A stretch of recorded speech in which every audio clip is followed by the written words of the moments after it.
November 1st, 1942. The suffocating jungle edge of Guadalcanal, Solomon Islands. Moonlight filters through tangled vines, casting ghostly shadows on the muddy perimeter.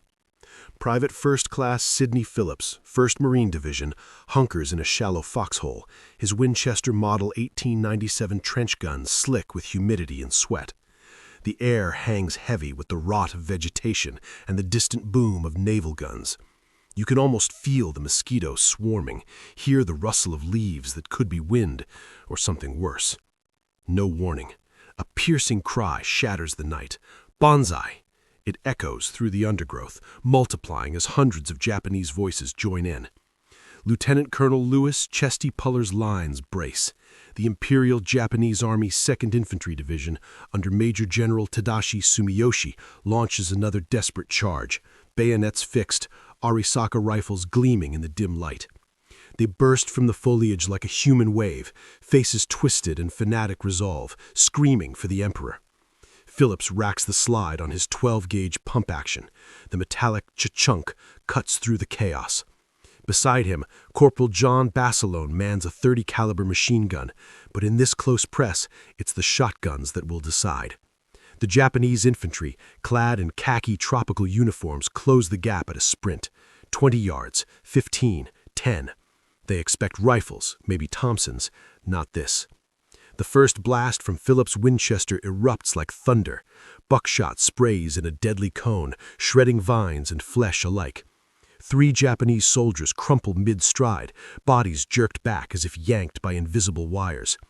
Blood mists the air, mixing with the acrid gunpowder stink. They never saw it coming. The spread of 00 buck at point-blank range turns a single shot into a scythe. Sergeant Thomas McGuire, next foxhole over, pumps and fires in rapid succession. Slam fire mode. Hold the trigger, rack the action, and the hammer drops automatically. Boom, rack, boom. A cluster of charging enemies disintegrates, limbs flailing, screams cut short. The Japanese wave falters for a split second, eyes widening in confusion. What weapon tears through ranks like this? Their Type 99 rifles bark back, bullets whining past helmets, thudding into logs. One Marine slumps, chest blooming red, but the line holds. Inside the Japanese ranks, Private Hiroshi Yamamoto feels the surge of adrenaline turn to ice. He's 22, from Kyoto, trained for glorious melee. Bayonet drills promised victory in close combat, but this? The front line evaporates in sprays of lead pellets. Comrades beside him are hurled aside, torsos riddled, faces unrecognizable. "Nanda kore," he mutters. "What is this?" The Americans' guns roar not with single shots, but with storms. No time to reload bolts, the pumps keep coming. Puller bellows orders. "Pour it on! Don't let 'em close!" His voice carries over the din. Marines with M1 Garans and BARs add to the symphony, but it's the trench guns, 6 rounds of devastation each, that mow the vanguard. Basilone's machine gun chatters, tracers arcing into the mass, but up close, shotguns rule. Another Banzai group leaps over fallen bodies, swords raised. McGuire swings his Winchester like a club after emptying the tube, cracking a skull before reloading from bandoliers slung across his chest. The jungle floor turns slick with blood and mud. Japanese officers wave katanas, urging men forward. Captain Akira Tanaka, leading the platoon, spots the distinctive long barrels of the American shotguns. Horror flickers. He's heard rumors from survivors of earlier skirmishes. These aren't rifles, they're area weapons, designed for trenches, perfect for this hellish tangle. Their men charge on, but doubt creeps in. Bayonets clash against barrels. A Marine grapples hand to hand, but the pump action's bayonet lug turns it into a spear. Phillips reloads frantically, shells tumbling from his pouch. The heat from the barrel sears his hands through gloves. Another wave crests, more screams, more charges. You imagine the terror, running into an invisible wall of buckshot, bodies piling like cordwood. The Japanese doctrine relies on spirit over steel, but here, steel wins. Casualties mount, dozens down in minutes, the charge blunted. Yet the night isn't over. From deeper jungle, reinforcements gather. Sumiyoshi's men regroup, whispers spreading. The Yankees have demon guns that spit death in clouds. Puller's Marines catch their breath, wiping sweat, checking ammo. The perimeter holds, for now. But as flares pop overhead, illuminating the carnage, one question burns. How many more waves before the shotguns run dry? The Banzai echoes fade, but tension coils tighter. Dawn approaches, promising more horror. What if the Japanese adapt? The first wave breaks against the marine perimeter like surf on jagged coral. Bodies pile in the wire and mud, but the Japanese regroup in the dark jungle fringe. Flares pop overhead, bathing the killing ground in cold white light. Phillips pumps another shell into the chamber, the Winchester's heat scorching his palms. His ears ring from the blasts, each shot a hammer blow that scatters men like leaves in a gale. Beside him, Bazilone's water-cooled M1917A1 chatters steadily, brass raining into the foxhole. But when the range closes to 10 yards or less, it's the 12-gauge that reigns supreme. Another Banzai cry rises, louder, more desperate. Captain Tanaka's company surges forward again, bayonets glinting, officers waving swords to keep momentum. They leap over their own dead, boots slipping in gore. Yamamoto, still alive somehow, runs with them. His heart pounds, the earlier carnage flashes in his mind. Those American guns don't fire bullets, they unleash storms. Pellets tear through khaki, punch holes in helmets, shred faces. He sees a sergeant beside him take the full pattern at 5 yards. Chest explodes outward, ribs splaying like broken wings. The man drops without a sound. The Marines open up. Phillips swings the trench gun left to right, trigger held down in slam fire mode. Rack, boom, boom. The barrel jumps with each cycle, buckshot fanning out in lethal arcs. 3, 4, 5 attackers crumple in a single burst, legs buckling, arms flailing. McGuire, to his right, empties his tube in seconds, then uses the buttstock to smash a Japanese private who makes it through the wire. The man goes down, skull cracked, but more pour in. You can almost feel the confusion rippling through the Japanese ranks. Their training promised victory through spirit and steel, close with the bayonet, overwhelmed with numbers, but this weapon defies doctrine. No single aimed shot to parry, instead a widening cone of death that catches multiple men at once. Officers shout orders to spread out, to flank, but the jungle chokes movement. The perimeter is a narrow line, perfect for the shotgun's short-range devastation. Tanaka spots the long heat shields on the American barrels, hears the distinctive pump action amid the roar. "Shotgun," he yells in English, the word learned from captured manuals. His men hesitate for the first time, eyes darting, steps faltering. In the foxhole, Phillips reloads from his belt, fingers numb, shells clatter, number 4 buck, rifled slugs for longer reach. A Japanese grenade arcs in, Bazilone kicks it away, the blast showering dirt. Another wave hits. McGuire's Winchester booms point blank at a soldier vaulting the sandbags. The man's uniform shreds. He collapses in a red heap. The Japanese infantry, conditioned to expect bolt action fire, face something alien. Rapid, area denial firepower that turns charges into slaughter pens. Deeper in the lines, whispers spread among the survivors. The Americans have demon guns, 12-gauge devils. Men clutch their Arasakas tighter, but fear creeps in. Bayonets seem useless against this.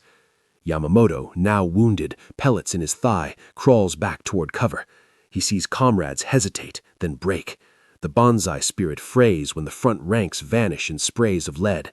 Officers shoot stragglers to force advance, but momentum dies. Puller paces the line, voice hoarse. "Hold fast, they're breaking." His Marines pour fire, Garans cracking, BARs chugging, shotguns thundering. Casualties mount on both sides, but the Japanese pay heavier. Bodies clog the approaches, making each new charge slower, more exposed. As the flares fade and darkness returns, the jungle goes quiet for a moment. The Marines catch ragged breaths, check tubes, white blood from eyes. Phillips stares at the carnage, twisted forms, steaming in the humid night. The Japanese have learned something tonight. These aren't just rifles, there's something worse. But from the tree line, shapes move again. Officers rally fresh companies. The next wave will come smarter, perhaps crawling, perhaps at dawn. The shotguns have shocked them, but will they stop them? The night holds its breath. Dawn is hours away, and the jungle still hides thousands more. The jungle holds its silence like a held breath after the second wave shatters.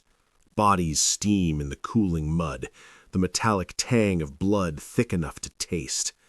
Phillips slumps against the foxhole wall, Winchester across his knees, tube empty for the moment. His hands tremble from recoil and adrenaline. The pump-action's wooden forearm is slick with sweat and grime. Basilone, beside him, cools the machine gun barrel with a rag, steam rising in the humid dark. Flares have burned out, only sporadic star shells now, drifting slow, painting the carnage in ghostly silver. Puller moves along the line, voice low but steady. They're hurting bad. Keep the pressure on. Medics crawl forward under cover, dragging wounded back.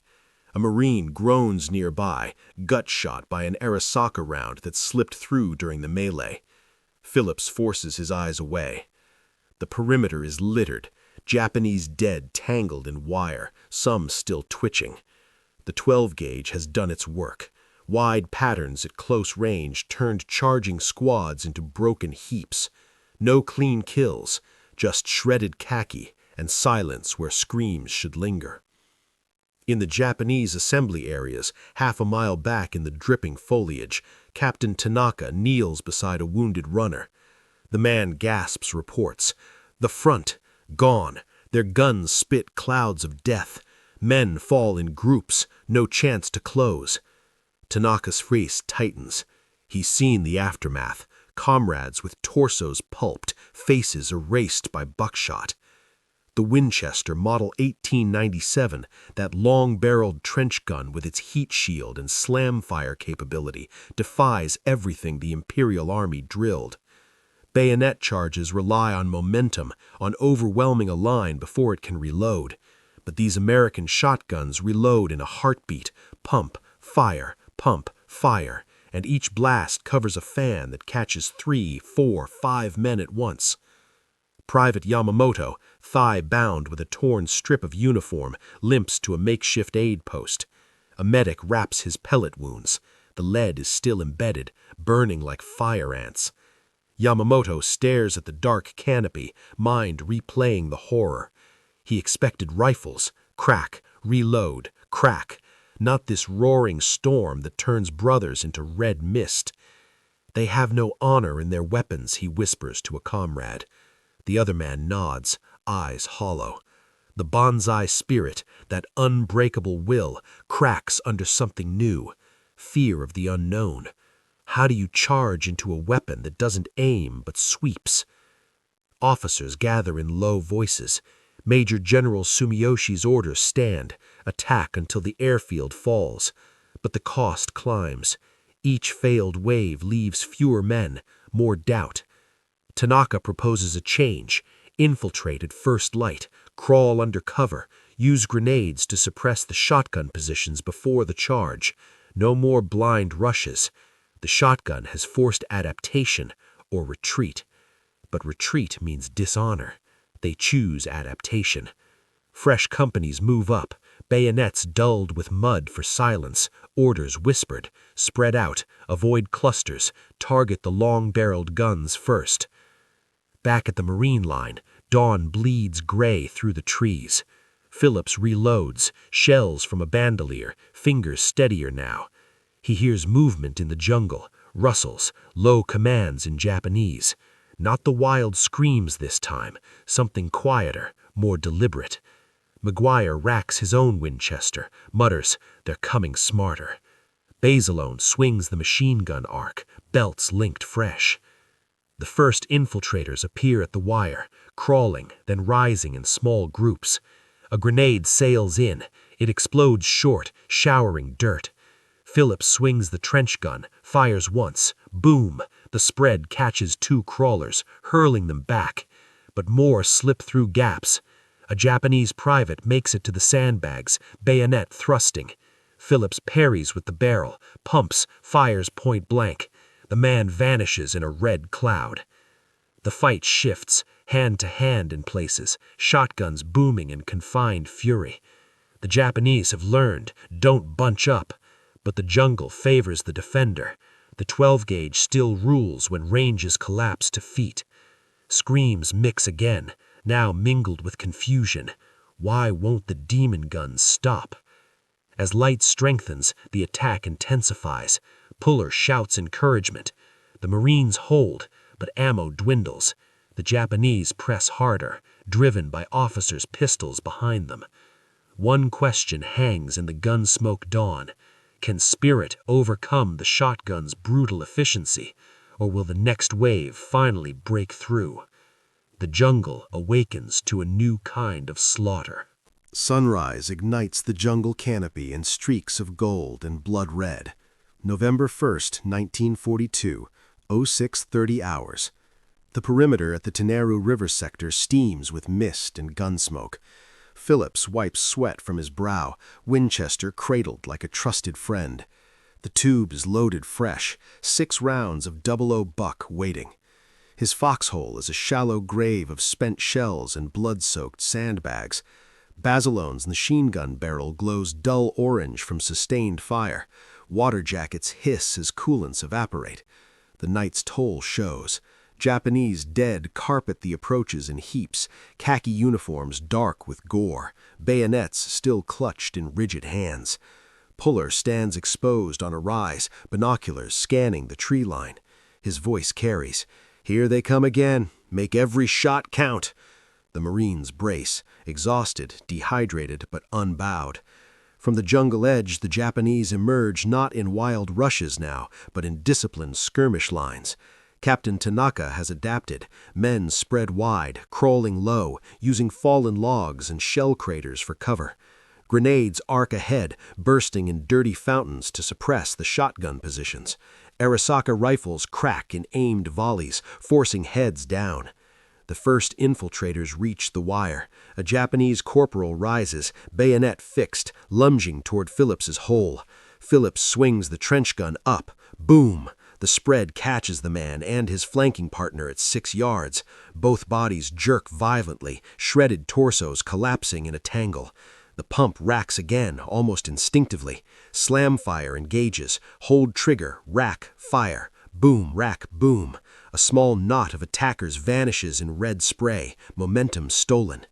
McGuire, nearby, empties his tube in a furious cadence, then grapples hand-to-hand with a survivor who vaults the sandbags. Rifle butt cracks against helmet. The Japanese soldier slumps. You can almost taste the desperation. The Japanese have learned the shotgun's range. Stay beyond 10 yards if possible, spread out to minimize the cone's kill zone. But the jungle betrays them. Vines, mud, and close terrain funnel men into deadly pockets. Tanaka shouts orders to flank left, to use mortars for cover. A knee mortar thumps. The round whistles in, exploding short. Shrapnel pings off helmets. Basilone's gun answers, sweeping the tree line with long bursts. Yamamoto, leg throbbing, crawls forward with a grenade in hand. He sees the long-barreled demon guns barking again, each blast a thunderclap that erases comrades. Fear coils in his gut. The weapon strips away the myth of invincibility. Bayonets mean nothing when pellets turn flesh to lace at arm's length. He lobs the grenade. It rolls into a Marine position, but a quick hand hurls it back. The blast scatters dirt and screams. Yamamoto freezes, then runs. Not forward, back. Others follow. The line wavers. Puller senses the shift. They're cracking! Push 'em! Marines rise, advancing behind covering fire. Shotguns boom in short, devastating bursts. The Japanese break fully, scattered retreats into the jungle, officers firing pistols to stem the rout. Bodies litter the ground thicker now. The Banzai has failed again. In the aftermath, silence falls heavy. Phillips lowers the Winchester, barrel smoking. The perimeter holds. Casualties are high, Marines wounded, some dead, but the airfield remains secure. The Japanese withdraw deeper, licking wounds, whispers spreading. The American shotguns are unbeatable in this green hell. No more mass charges without new tactics. The 12-gauge has rewritten the rules. As medics work and ammo bearers scramble, one truth settles like jungle humidity. The pump-action devastation has turned the tide in close quarters.